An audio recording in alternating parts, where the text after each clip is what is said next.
You guys were off there for a second. Today, welcome back to Manzarra the Hobbyist, Jacob Manzarra. I have Meditations by Marcus Aurelius. This is a book review video. Um, this is so the Meditations by Marcus Aurelius are sort of his journaling notes. Marcus Aurelius was one of the emperors of Rome. Uh, I think he was following Caesar, but I'm going to give you guys the inside of the book real quick. So this is obviously translated right here. It says it's translated by George Long M.A. It was published from Union Square and Co. New York back in 2022. And then the inside of the cover, it's not really a desk cover. It's just like an extension cover. I don't know why.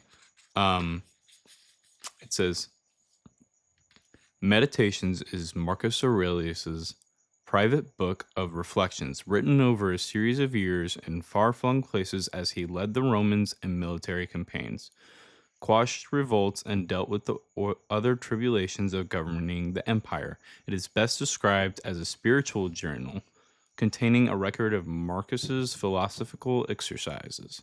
This book is interesting as an example of Stoic thought and is valuable for historical reason. As the document of the inner life of a remarkable Roman Empire, and Marcus's endeavor and meditations can be understood in light of linking philosophical theory and moral practice. Marcus attends to truth, rehearses living well, and cares for his own soul. This book consists of reminders to himself designed to help him remember the best way to live. It remains compelling, however, because it bears witness to a profound journey of the human spirit and speaks to us across the millennia about perennial human problems. Marcus Aurelius became emperor in 161 CE at the age of 40. While his philosophical training and encouraged tolerance and even compassion, his duties as emperor often required a harsher approach. Marcus thus embodied the tragic paradox of the philosopher king who must enforce the law and administer justice, while looking beyond politics to the cosmic vantage point from which the tribulations of politics come to seem trivial. So in this book, there are the meditations from Marcus Aurelius, and that is just his journal entries. There is a biographical sketch of Marcus Aurelius Antonius, which I had problems with because it seemed kind of out of order. As they were giving times, dates, and names, it just, for me, I didn't know the context of that stuff. Like, I just read this book without any introduction other than, the introduction and the front cover. And so when it got into the history part of this, it didn't deliver that well for me. I didn't understand it because they just said this date, this time, this date, this time, this date, this time. And it wasn't like linear. It was here and there and here and there and here and there and there and here and there and here.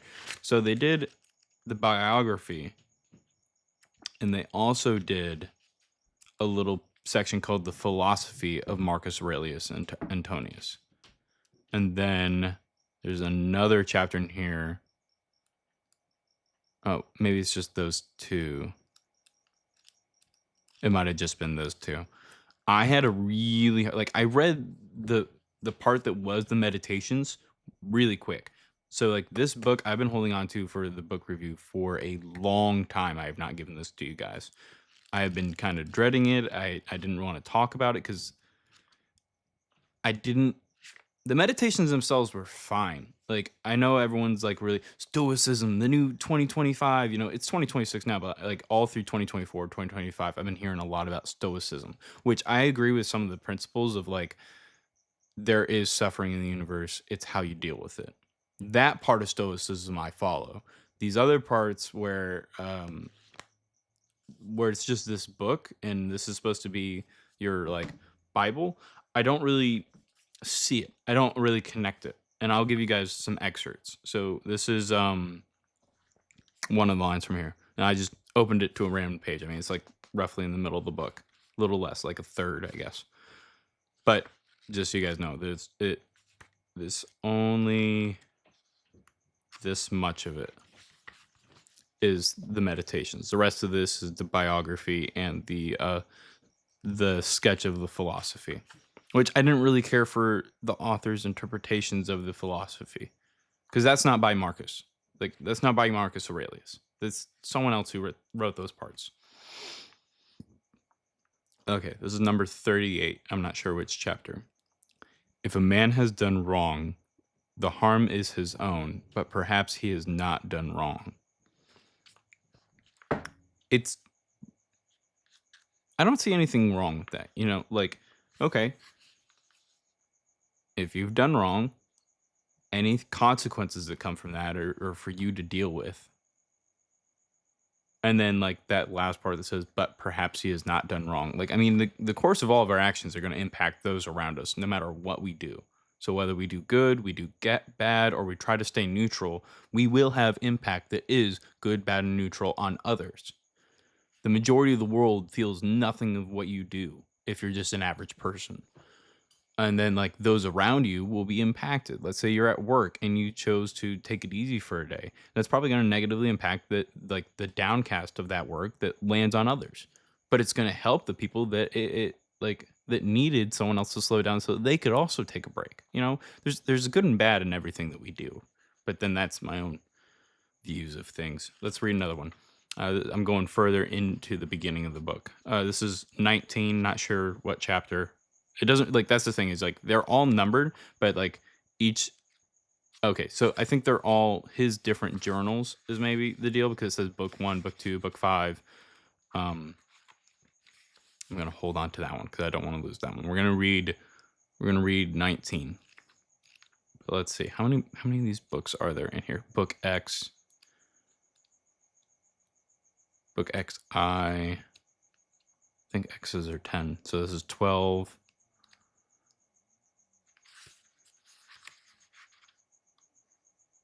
That's a long one. What is this? Oh, I must be through. Yeah, I'm in the philosophy. So are there only 12?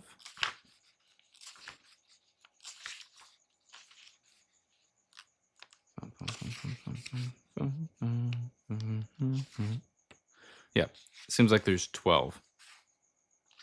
Okay, back to this one. What do we say? 19? Things themselves touch not the soul, not in the least degree, nor have they admission to the soul, nor can they turn or move the soul, but the soul turns and moves itself alone. And whatever judgment it may think proper to make, such it makes for itself the things which present themselves to it. So something I've heard people really like about reading the meditations is that it's for this high lofty emperor guy, the guy who's in charge of everything. He's got control over everything in the world. He is not limited by what he wants, because like, what he says is, he's emperor.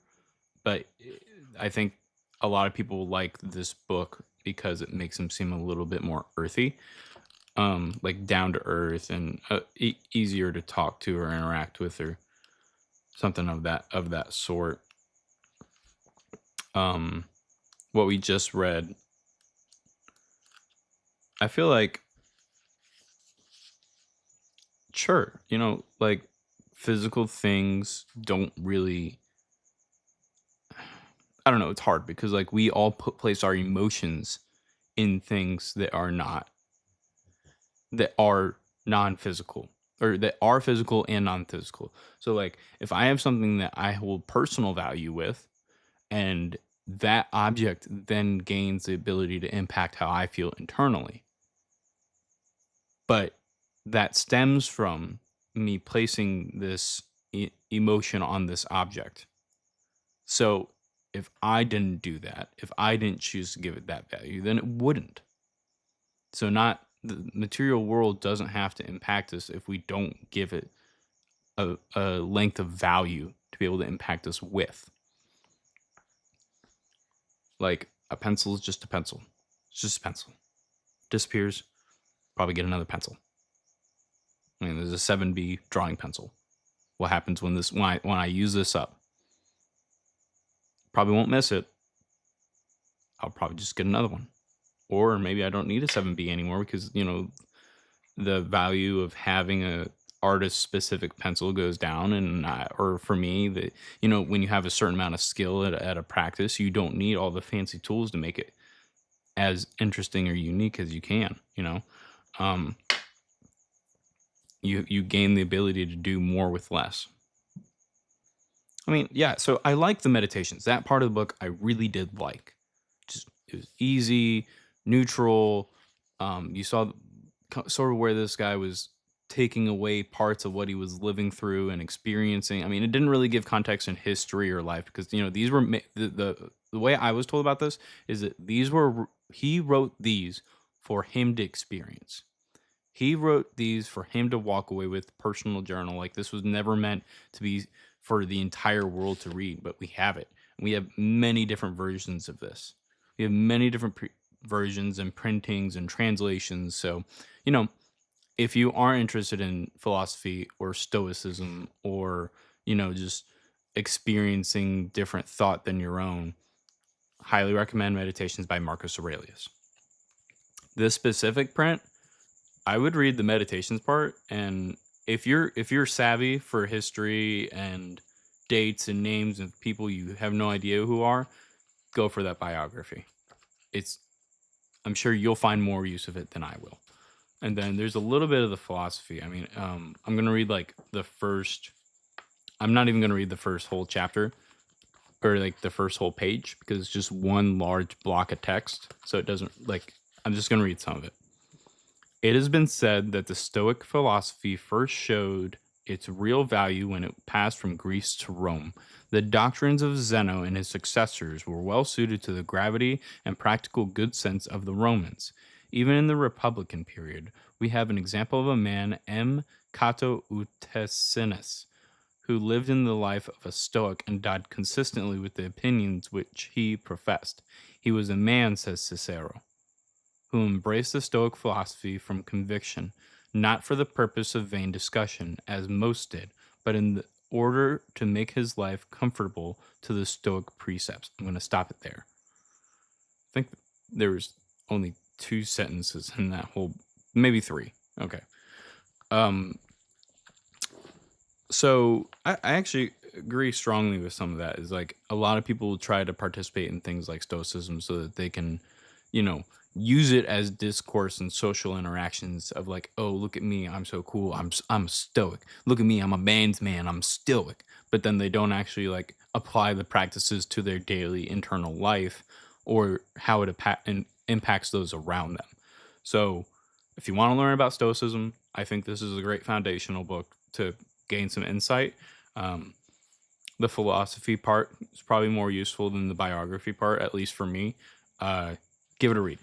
It's not for everybody. It was tough for me to read. And like I was reading it at work on my breaks, and people were like, "Dude, are you just like chugging through the meditations part? I think you're supposed to like read one of those a day."